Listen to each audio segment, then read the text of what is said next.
Assalamualaikum warahmatullahi wabarakatuh. Alhamdulillahirabbil alamin. Wallahu alladzi la ilaha illa huwa alimul ghaibi wasyahadah wa rahmanur rahim. Huwal ladzi anzalal Qur'an kitabul la raiba fihi hudan lil muttaqin.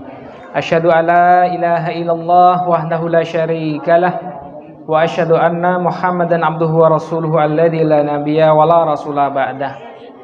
Nusalli wa nusallim ala sayyidil mursalin sayyidina wa maulana Muhammadin wa ala alihi wa ashabihi wa man tabi'ahum bi ihsanin ila yaumiddin.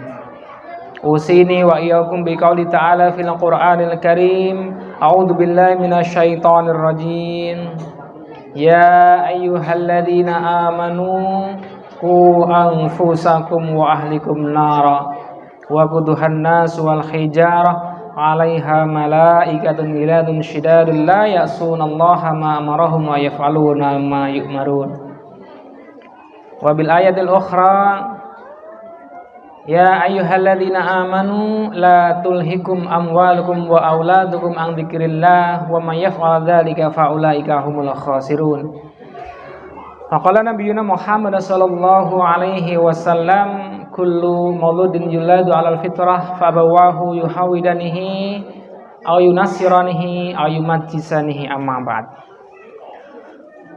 Yang saya hormati, yang mulia, yang istimewa, beliau Ustadz Muslim Abdullah dengan jabatannya dan dewan asatidz dan asatidzah baik dari PAUD, SD ataupun Madin, dan hadirin wal hadirat selaku wali murid, wali santri baik dari PAUD, dari SD maupun Madin yang saya hormati rahimani wa rahimakumullah. Alhamdulillah, segala puji bagi Allah Subhanahu wa taala, dengan takdirnya semata kita bisa berjumpa saat ini. Semoga perjumpaan kita saat ini menjadi wasilah kebaikan dan kemaslahatan untuk kita semuanya fid dini fid dunya wal akhirah. Allahumma amin.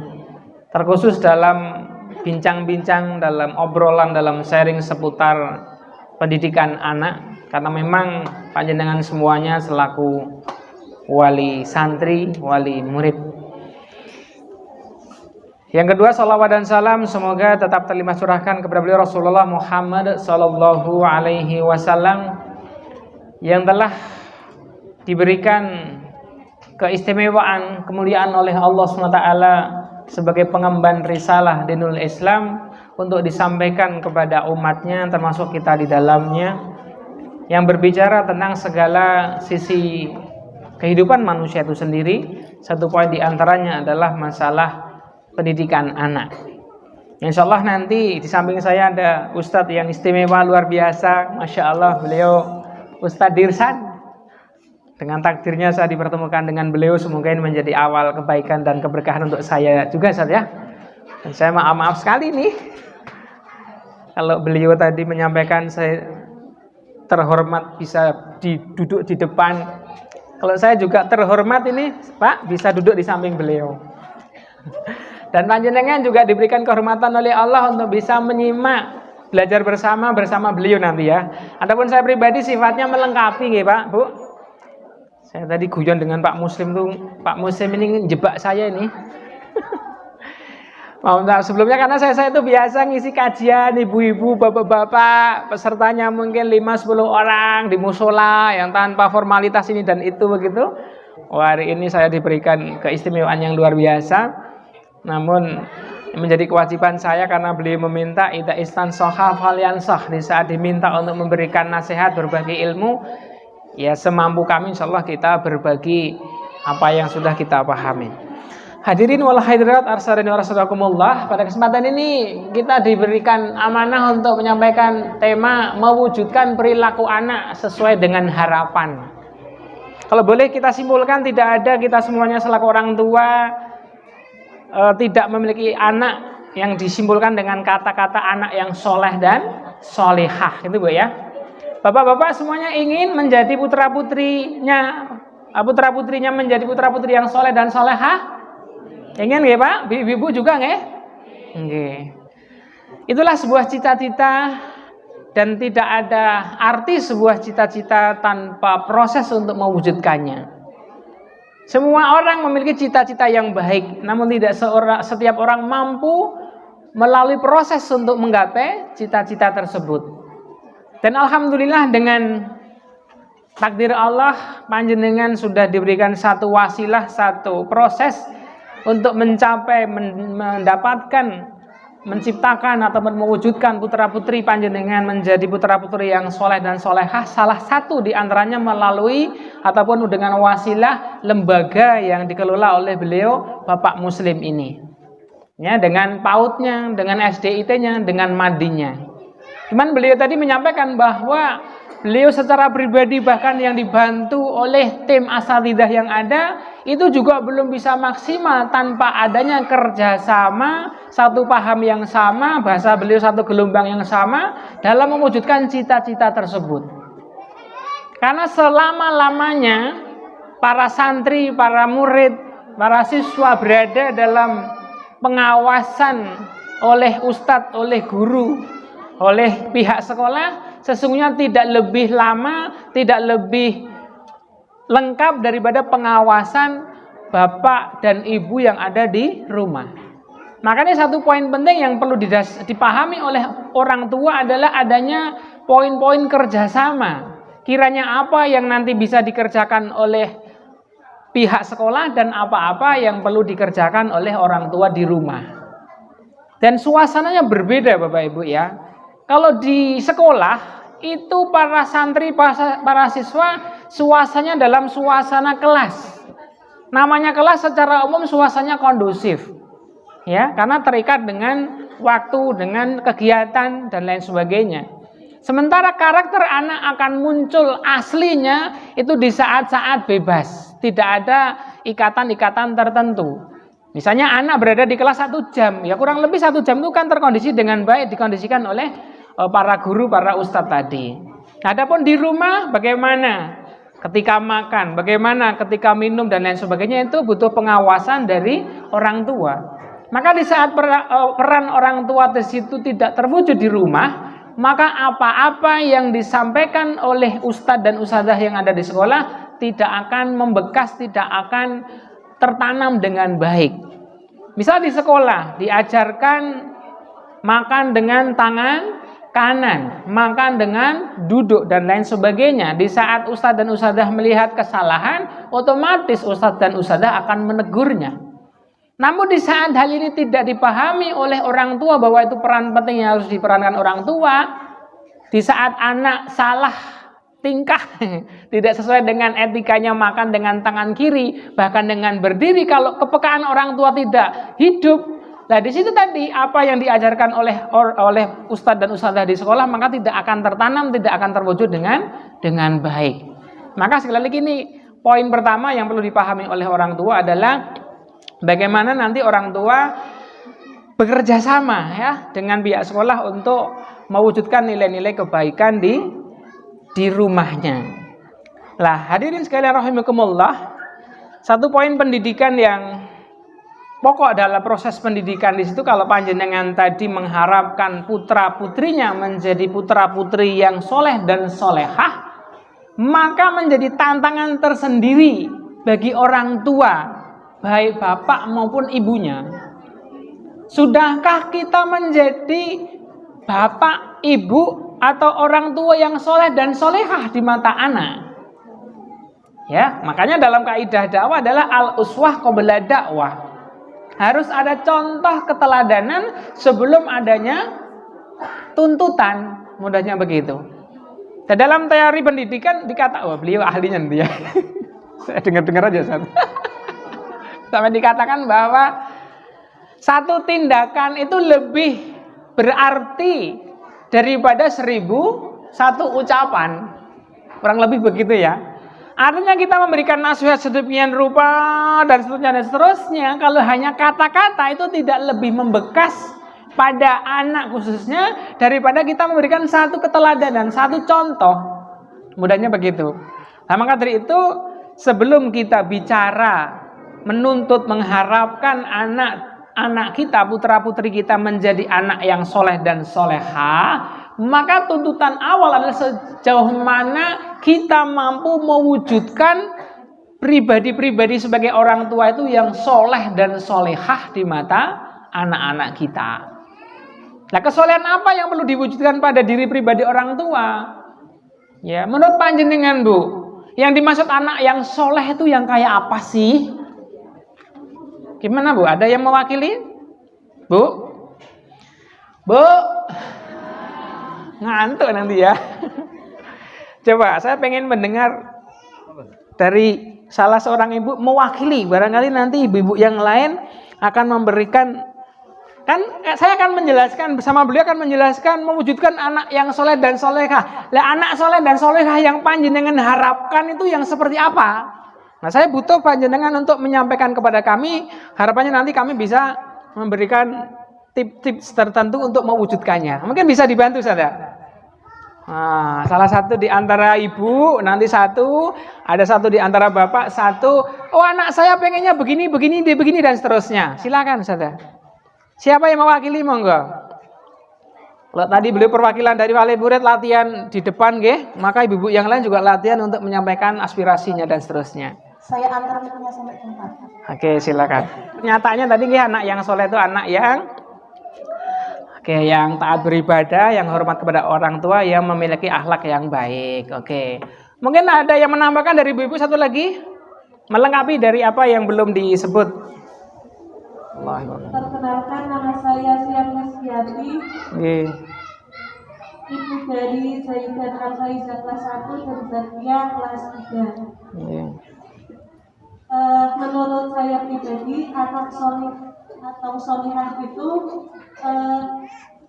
kalau yang tadi taat beribadah itu untuk yang usia sudah besar. Yang padahal anak kecil itu juga bisa dikatakan kalau menurut saya anak solehah juga. Jadi anak solehah itu menurut saya itu yang baik, atau jika dinasehati itu dinasehati orang-orang, orang tua atau keluarga itu dilaksanakan atau diamalkan. Terima kasih. Wassalamualaikum warahmatullahi wabarakatuh. Waalaikumsalam warahmatullahi wabarakatuh. Oke, terima kasih Bu. Poin-poin kesolehan anak sudah disebut. Mungkin maaf untuk bapak-bapaknya boleh ditambahkan. Monggo Pak. Panjenengan selaku orang tua, selaku bapak, itu membayangkan harapan putra-putri panjenengan, putra-putri yang soleh dan solehah itu harapan panjenengan seperti apa? Begitu. Oke, monggo Ustaz. Masyaallah. Assalamualaikum warahmatullahi wabarakatuh. Waalaikumsalam warahmatullahi wabarakatuh.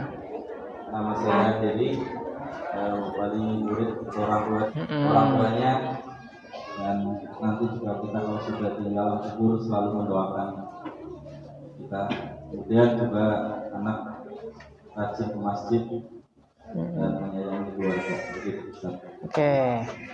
Oke, mungkin tadi biar imbang ada ibu 2, bapak 2 mungkin. Satu lagi Pak, maaf. Masya Allah. Masya Allah. Wali santri Sofiana Monika. Iya Pak. Sedikit untuk menambah dari anak soleh dan solehah itu adalah titik awal dari orang tua yang mengenai dari mana, segi apa, sehingga dari awal pun kita sudah bisa dilihat. Contohnya apa? Ketika anak soleh ketika anak itu sudah menjadikan regenerasi umur, di situ sudah akan muncul anak itu seperti apa, sehingga kemunculan itu kita sebagai orang tua untuk bisa melihat keadaan seperti apa anak itu menjadikan anak diarahkan ke jenjang anak yang soleh. Malah itu sebagai jawaban tadi Pak ya. Ya, alhamdulillah tadi kita poinnya adalah kita pengen mengetahui sejauh mana pemahaman orang tua, dalam arti tadi kesimpulannya sama, bahwa kita selaku orang tua ingin mengharapkan putra-putri kita menjadi putra-putri yang soleh dan solehah. Itu kan satu kesimpulan. Kemudian yang kedua, putra-putri yang soleh dan solehah itu seperti apa? Nah, tadi dari Ibu Sana mengatakan harapan kami memiliki anak putra-putri yang soleh itu kriterianya adalah putra-putri yang taat beribadah. Yang kedua, putra-putri yang taat kepada orang tua. Putra-putri yang memiliki akhlak yang baik. Putra-putri yang lanjut mudah menerima nasihat sehingga nasihat itu bisa diterima dan diamalkan. Ditambahkan lagi doa putra-putri yang bisa mendoakan orang tua. Tambahan poin, putra-putri yang rajin ke masjid. Nah, semuanya itu sudah dijawab oleh beliau. Dengan jawaban sejauh mana peran orang tua untuk menghasilkan semuanya itu. Maka melalui proses bi'ah ataupun lingkungan tadi. Kan saya nyambung dari apa yang beliau sampaikan tadi. Kan? Nah, sekarang kita kondisikan begini Bapak sekalian. Yang pertama, kita selaku orang tua harus memahami bahwa putra-putri kita dengan segala kelebihan dan kekurangannya itu adalah amanah dari Allah Subhanahu wa ta'ala. Di samping amanah itu juga karunia dari Allah. Artinya anugerah atau amanah. Kalau dari sisi anugerah berarti itu kenikmatan yang diberikan oleh Allah kepada kita.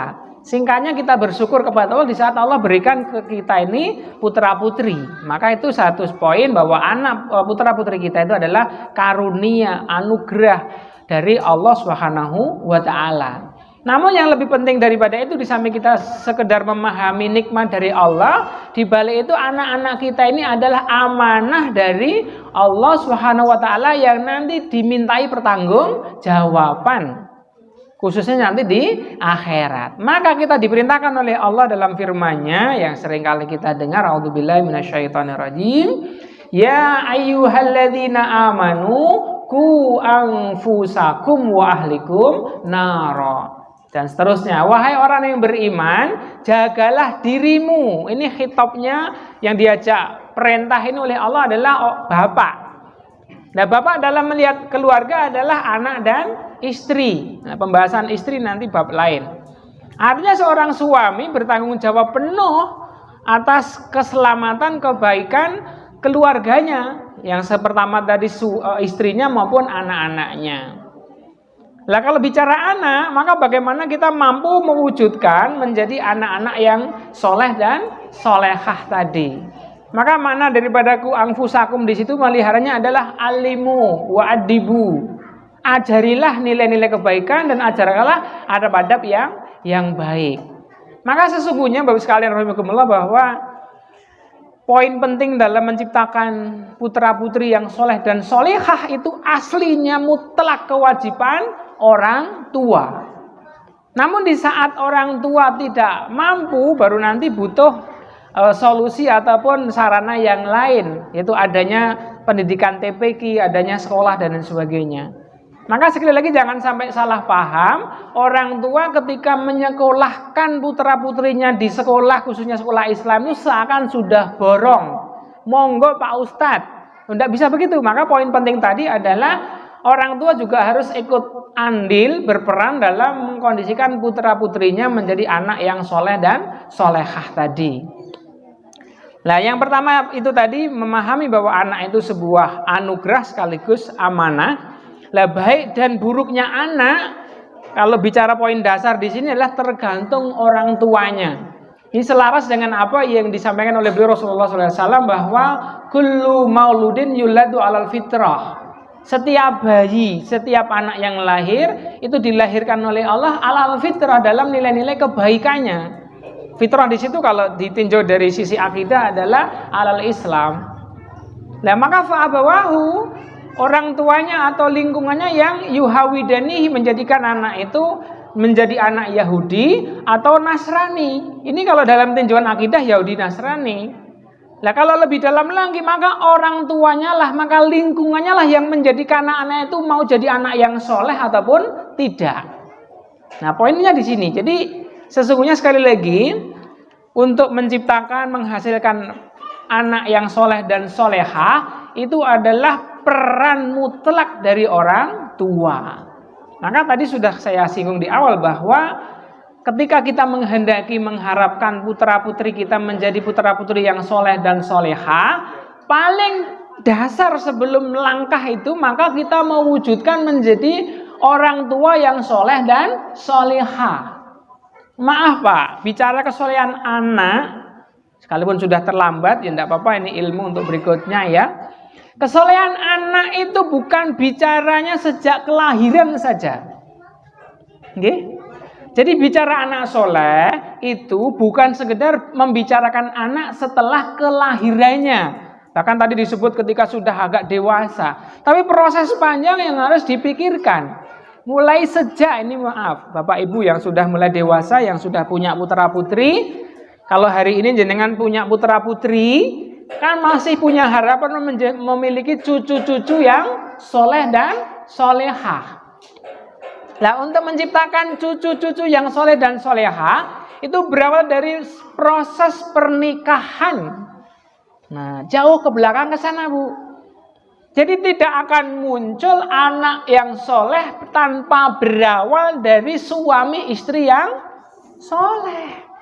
Makanya berawal dari masanya nanti mencarikan jodoh putra putrinya, carilah jodoh yang soleh. Kriterianya itu kesolehan calon suami ataupun calon istri.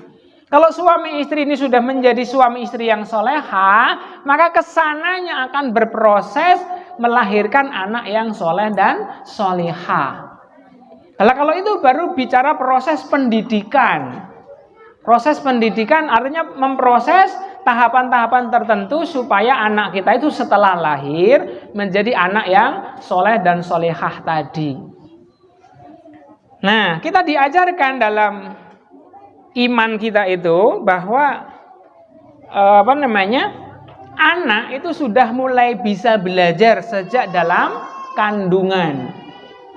Nah, kalau panjenengan menjumpai seorang anak usianya baru 11-12 tahun, sudah hafal Quran, hafal Quran, bahkan ya tidak sekedar mampu membaca tapi sudah bisa membaca Al-Quran dengan baik. Itu kan sekilas sudah menggambarkan itulah anak yang soleh tadi. Satu kriteria bahwa anak yang soleh itu anak yang menjadi ahlul Quran. Nah, tentunya untuk menjadikan anak yang ahlul Quran itu tadi bukan sekedar sejak kelahirannya, ya, tapi sejak di dalam, bahkan sebelum nikah, dalam kandungan dan berprosesnya. Maka maaf bagi ibu-ibu ya, ketika dalam kandungan, kalau teori Barat, beliau juga lebih dalam nanti mungkin bisa menyinggung. Orang-orang Barat untuk menjadikan anak yang cerdas itu salah satunya untuk ketika dalam kandungan diperbanyak mendengarkan musik-musik klasik. Musik klasik itu yang seperti apa, Sat? Yang lembut, alunannya gitu ya, dan seterusnya dan seterusnya. Karena orang-orang Barat yang notabene orang kafir tidak beriman, maka mereka memunculkan teori itu. Kan begitu singkat cerita, untuk menjadikan anak yang cerdas, mereka tidak bicara anak yang soleh, tapi bicara anak yang cerdas. Itu di dalam kandungan didengarkan musik-musik, singkatnya begitu. Adapun kita orang beriman diajarkan bahwa di dalam kandungan ini seorang ibu untuk banyak melantunkan Al-Quran. Maka kalau kita tahu Imam Syafi'i 10 tahun sudah hafal Quran, itu bukan setelah lahir kemudian belajar menghafal Al-Quran. Sejak dalam kandungan ibunya sudah mengkondisikan terlalu senantiasa mendengarkan Al-Quran.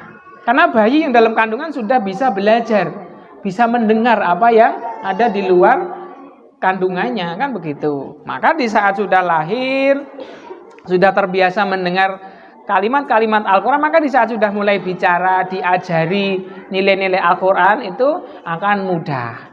Nah, jadi bicara proses menjadikan anak yang soleh tadi sejak, bahkan maaf, jauh-jauh hari, jauh-jauh sebelumnya, sejak proses pernikahan, kemudian kelahiran, sejak dalam kandungan sampai lahir itu tadi.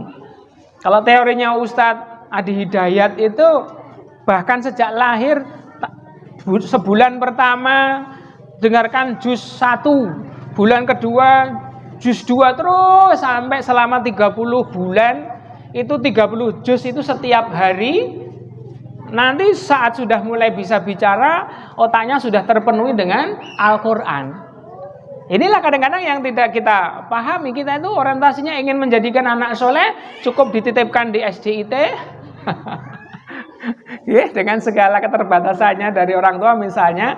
Nah, maka dari itu kita mari sama-sama berusaha untuk kerjasama menciptakan kesolehan anak-anak kita tadi. Nah, Bapak Ibu sekalian rahimakumullah, setelah kita memahami bahwa anak itu anugerah, bahwa anak itu amanah, harapan kita menjadikan anak kita semuanya menjadi soleh dan solehah. Kalau bicara proses itu tadi, tahapan setelah kelahirannya. Kemudian yang kedua adalah menciptakan lingkungan yang positif, menciptakan dan mencarikan. Maka sudah tepat langkah panjenengan ketika putra-putri panjenengan disekolahkan di pendidikan yang secara umum banyak unsur-unsur nilai-nilai Qur'aniyahnya. Terus sekarang rahimakumullah, maaf sedikit perbandingan pendidikan nggih. Jadi kalau di SDIT itu bagaimanapun maka akan terdidik nilai-nilai kebaikan. Kalau tadi soleh itu masalah ibadah, masalah taat orang tua, masalah rajin ke masjid dan lain sebagainya tadi, semuanya itu sudah ada poin-poinnya selama dalam proses pendidikan di sekolah tadi. Nah, sementara kalau di sekolah umum, maaf, mungkin gambaran global, bagaimana kita akan mendapatkan anak-anak kita ini menjadi anak yang soleh dan solehah, sementara anak-anak kita itu tidak dididik dengan para pendidik yang memiliki karakter yang soleh dan solehah gitu. Di sini putra-putri panjenengan diingatkan masalah sholat, masalah adab dan lain sebagainya. Sementara kalau bicara di luar, ya masya Allah begitu ya. Para guru malah kurang menunjukkan perilaku yang positif dan lain sebagainya. Terlebih hari ini dengan perkembangan medsos yang ada itu kejadian-kejadian naudzubillah dari para pendidik yang kadang naudzubillah mudahnya begitu. Maka satu poin secara langkah panjenengan untuk menyekolahkan, menitipkan putra-putrinya di lembaga pendidikan yang seperti ini itu sudah tepat sekali mudahnya begitu. Cuman lagi-lagi tidak hanya sekedar sampai di situ. Nah, kalau tadi kita mengharapkan anak kita itu taat beribadah, maka bahwa perlu kita pahami bahwa apa? Dalam ketaatan kepada Allah, di situ tidak ada unsur paksaan. Nah, bedanya di sini, Bu. Jadi iman itu dasarnya adalah kesadaran. Nah, maka bagaimana supaya anak kita itu memiliki kesadaran taat ibadah kepada Allah? Maka poin yang mendasar untuk menciptakan anak yang soleh dan solehah di sini adalah sejauh mana kita mampu mengenalkan nilai-nilai keimanan ataupun nilai tauhid kepada Allah Subhanahu wa taala kepada anak tersebut. Di saat kita mampu mengenalkan Allah kepada anak, di saat anak sudah mengenal Allah, maka saat itulah nanti anak akan tumbuh kesadaran. Kenapa sih kok harus sholat? Kalau anak tidak paham, maka sholat itu sebuah beban, sebuah kewajiban. Tapi kalau kita mampu menanamkan kepada anak kaitannya dengan ma'rifatullah, Allah itu zat yang maha baik, yang memberikan segala sesuatu kepada kita. Maka sebagai bentuk misalnya mamas, misalnya mbak diberi sesuatu oleh orang lain, terima kasih apa enggak? Kan otomatis berterima kasih. Allah itu memberikan segala sesuatu kepada kita. Disebutkan kepada anak, kita punya mata dari siapa, punya ini dari siapa dan seterusnya. Sehingga kan sudah seharusnya kita tuh berterima kasih kepada Allah. Nah, bagaimana berterima kasihnya kepada Allah? Dengan cara bersyukur kepadanya. Bagaimana cara bersyukurnya? Melaksanakan perintahnya. Sehingga sholat itu tidak semata-mata kewajiban sebagai seorang muslim, orang Islam harus sholat. Nah, ini logika yang harus dimainkan. Ya, begitu juga kita, Bapak Ibu, orang tua harus sadar, harus paham. Tapi insya Allah saya yakin orang tua wali murid sini ya luar biasa kan. Kalau orang tua di sana kan, maaf, sholat saja kadang-kadang orang tua masih banyak masalah mudahnya begitu.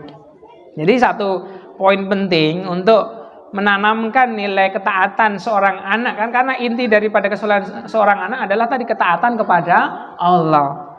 Nah, poin penting untuk bisa menanamkan itu adalah sejauh mana kita mampu menanamkan nilai-nilai tauhid pada anak, baik oleh guru di sekolah maupun oleh kita selaku orang tua di rumah. Nah, kemudian yang perlu kita pahami dalam proses pendidikan, Pak, artinya kita harus paham terkait teknis pendidikannya, bukan sekedar bicara masalah nasihat. Dan nasihat itu juga butuh trik tertentu. Nanti beliau lebih paham, bukan lebih teknis dalam menjelaskan. Ada beberapa poin yang kita itu bisa memberikan nasihat. Kadang-kadang begini, banyak orang tua yang maunya menasehati, tapi karena tidak tepat dalam memberikan nasihat, maka tidak bisa menghasilkan yang maksimal gitu loh. Ada beberapa poin yang perlu kita pahami dalam memberikan nasihat kepada anak. Yang pertama, dari sisi suasana. Jadi kita harus mencari suasana yang tepat di saat memberikan nasihat kepada anak. Nah, di antaranya waktu yang tepat untuk memberikan nasihat kepada anak, yang kadang-kadang hal ini terabaikan oleh orang tua, adalah di saat makan, ya. Jadi satu poin bahwa nasihat tidak akan bisa diterima oleh seorang anak di saat suasana itu sedang tegang, gitu loh. Dan seringkali kita itu kalau anak sedang salah, kita marahi sekaligus kita beri nasihat seabrek. Ngomong mungkin 15 menit, setengah jam nggak berhenti. Padahal itu kalau disimpulkan isinya nasihat yang sangat bagus, satu poin. Tapi karena suasananya tidak tepat, nasihat yang disampaikan sebanyak itu nggak ada satupun yang masuk. Maka poin penting di sini ketika memberikan nasihat adalah dengan suasana yang tepat. Nah, seperti apa? Yang pertama diantaranya adalah waktu makan. Maka maaf Bu, waktu makan itu momen yang sangat istimewa untuk memberikan nasihat. Maka jangan sampai waktu makan itu dicuri oleh HP.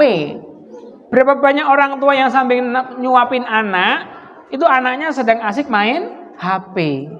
Padahal itu momen yang sangat istimewa.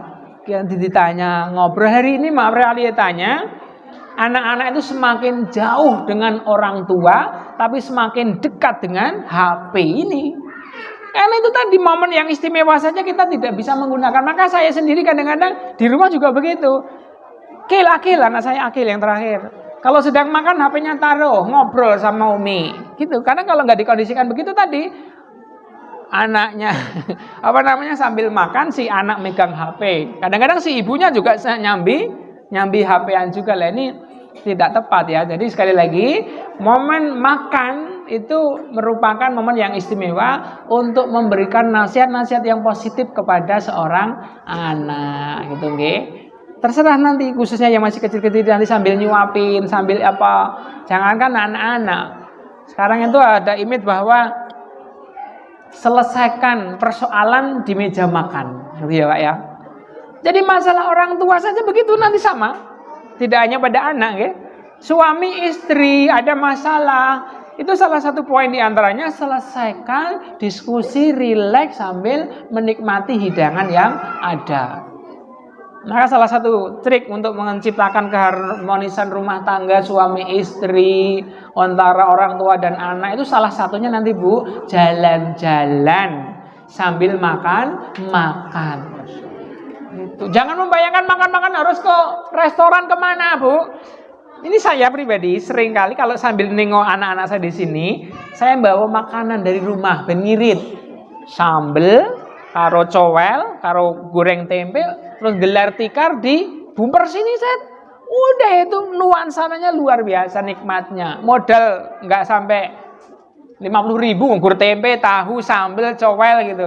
Kita bukan bicara menunya, tapi bicara suasananya gitu loh. Nah kadang-kadang itu tadi kesalahan kita orang tua tuh kalau anak salah tuh langsung diseneni gampangnya gitu sambil diberi nasihat. Maksud kita memberi nasihat, tapi karena waktunya tidak tepat maka tidak akan masuk nasihat itu. Ternyata nanti otak itu ada sistem kerjanya, ya ada batang otak, ada apa-apa gitu saja. Nah nanti akan mempengaruhi proses penerimaan ilmu ataupun nasihat tadi. Yang kedua, yang pertama kan di saat momen makan nggih. Yang kedua itu menjelang tidur Ibu. Nah, lagi-lagi nggih, Jadi Imam Syafi'i dan sebagainya tadi sebelum tidur itu diselo-selo sambil dinasehati. Sebelum tidur itu kan kesadaran. Maka mungkin panjenengan orang tua itu mengalami ketika tidur itu kan mimpi nggih. Kadang mimpinya itu kejadian apa yang sedang dipikirkan, saking pokean pikiran itu ke bawah mimpi. Nah, kalau sebelum tidur itu anak mendapatkan nilai-nilai positif dari orang tua, maka itu akan terekam dengan baik gitu loh. Dari bangun tidur itu tertanam nilai-nilai yang positif.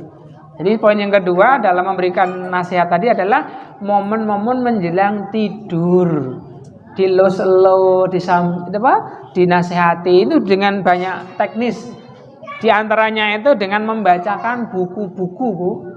Jadi monggo ya, itu teknis lah ya. Hari ini banyak nggak baca buku, ya tinggal klik dan lain sebagainya.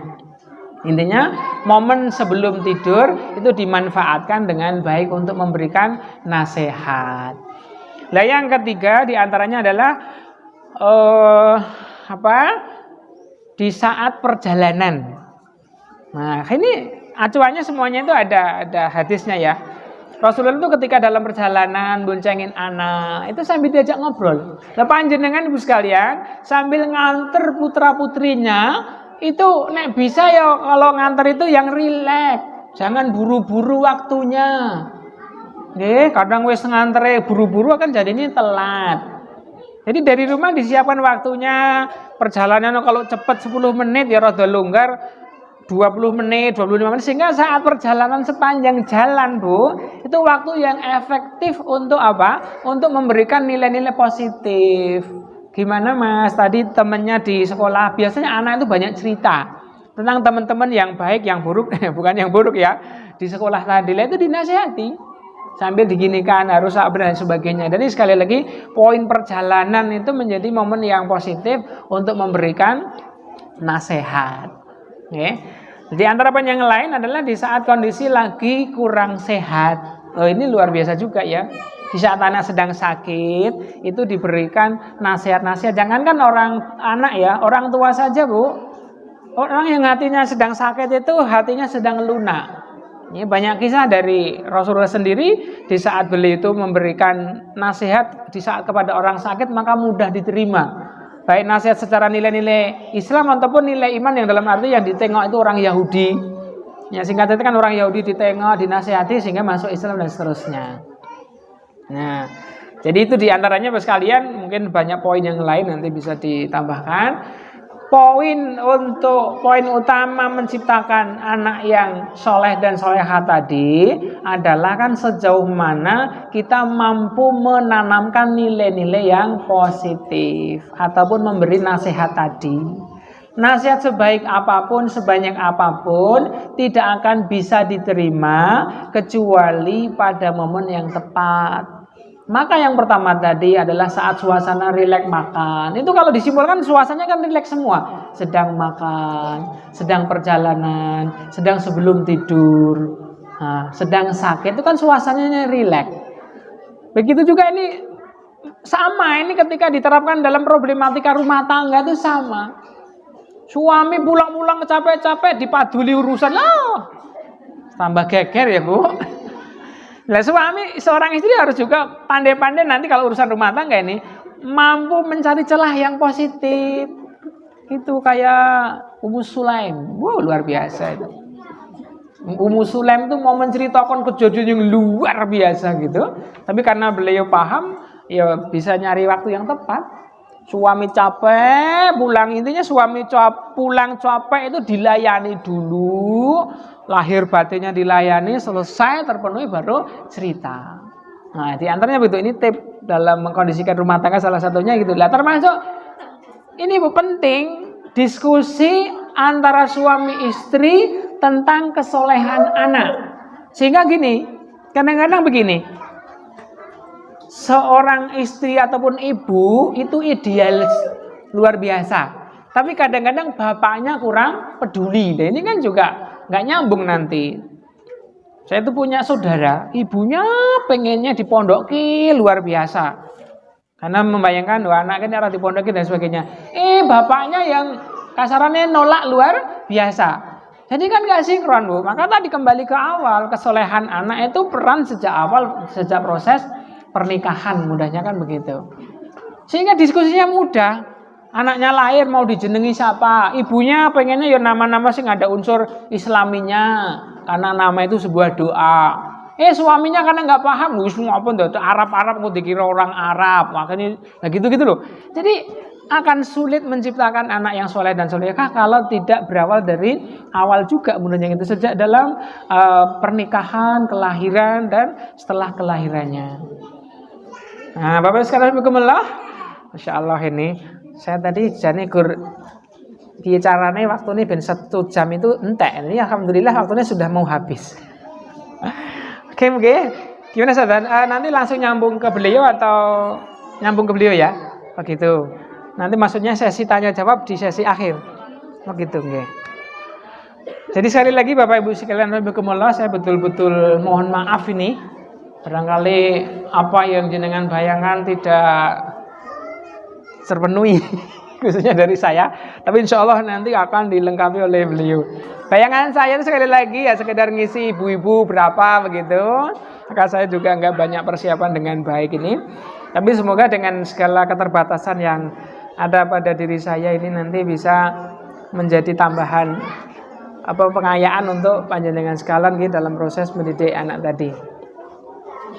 Nah, satu poin lagi dalam proses pendidikan anak setelah poin-poin tadi, utamanya adalah doa. Ini poin terakhir di samping poin-poin yang lain. Karena Bapak-Bapak sekalian, barangkali di antara kita ataupun di antara orang tua yang lain itu mendapati tanda kutip kesulitan dalam mendidik anak. Nah, kembali ke awal bahwa anak itu karunia dari Allah, maka kita kembalikan kepada Allah. Dan kita sebagai orang tua hanya mampu berusaha, gitu kan? Bukan masalah pinter-pinteran. Kalau pinter-pinteran itu mungkin logika kita kurang apa pintere Nabi Nuh, seorang nabi dalam mendidik anak dan istrinya. Tapi singkat cerita, anak putra Nabi Nuh itu menjadi anak yang soleh atau anak yang durhaka, Bu? Durhaka. Makanya di situ sehebat apapun teori, sehebat apapun langkah yang kita kerjakan, kuncinya la haula wala quwata illa billah. Di saat kita diberikan kemudahan-kemudahan, maka mutlak itu pertolongan dari Allah. Alhamdulillah, bukan karena keahlian kita. Teori semuanya bisa, intinya kan gitu. Tapi semuanya itu atas takdir Allah. Maka maksudnya di sebaliknya itu, di saat kita mencobai hal-hal yang mungkin bahasa kita itu sulit dalam proses mendidik anak, maka kita masih punya kekuatan yang istimewa, yaitu berupa doa. Rabbana hab lana. Itu kalau untuk orang tua ya, min azwajina wa dzurriyyatina qurrata a'yun dan seterusnya itu. Ya Allah, Engkaulah yang menguasai, yang menciptakan, yang mengatur hati anak saya. Ini anak. Nanti nek suami yuk hati suami saya dan seterusnya kan begitu ya. Singkat cerita, Bu, ini luar biasa juga. Ada ini teman saya itu singkat cerita punya anak di masa SD-nya itu tanda kutip bahasa kita bullyingnya luar biasa gitu. Ya mungkin salah satu saya yakin kekuatan doa orang tua itu. Singkat cerita hari ini jadi ustadz yang luar biasa juga. Jadi kesimpulannya, Bu, masalah ini jangan pernah kita itu suudzon kepada Allah. Di saat kita sedang diuji, mungkin anak kita kok kurang soleh, belum soleh itu bahasanya tidak, tapi baru belum nggih. Ya semoga suatu ketika dengan doa-doa kita ini Allah jadikan dirubah hati kita, hati anak-anak kita menjadi hati anak-anak yang memiliki hati yang soleh tadi. Ya demikian Bapak sekalian, sekali lagi mohon maaf apa yang saya sampaikan. Nanti dengan sempurnanya akan disampaikan oleh beliau Ustadz Dirsan MPD ini. Sebenarnya saya tadi mau izin pulang, tapi ilmu beliau luar biasa. Nanti eman-eman saya tinggal pulang. Gitu nggak, saya juga ingin belajar. Demikian jazakumullah khairan, kurang lebih mohon maaf, nanti bisa dilengkapi dengan sesi tanya jawab. Alhamdulillahirabbil alamin, subhanakallahumma wa bihamdika asyhadu alla ilaha illa anta astaghfiruka wa atubu ilaik. Bukan promosi, Bu. Ini buku setebal ini judulnya Mendidik Anak Bersama Nabi. Nah, barangkali di antara panjenengan sudah ada yang punya, artinya apa? Mendidik anak itu tidak bisa instan. Buku ini kalau perlu dibeli, dibaca dan dipraktekkan. Buku tebal ini judulnya cuman Mendidik Anak Bersama Nabi supaya menjadi anak yang soleh dan solihah. Kalau mau beli bisa titip Ustadz Muslim nanti. Demikian Pak Ngapunten. Assalamualaikum warahmatullahi wabarakatuh.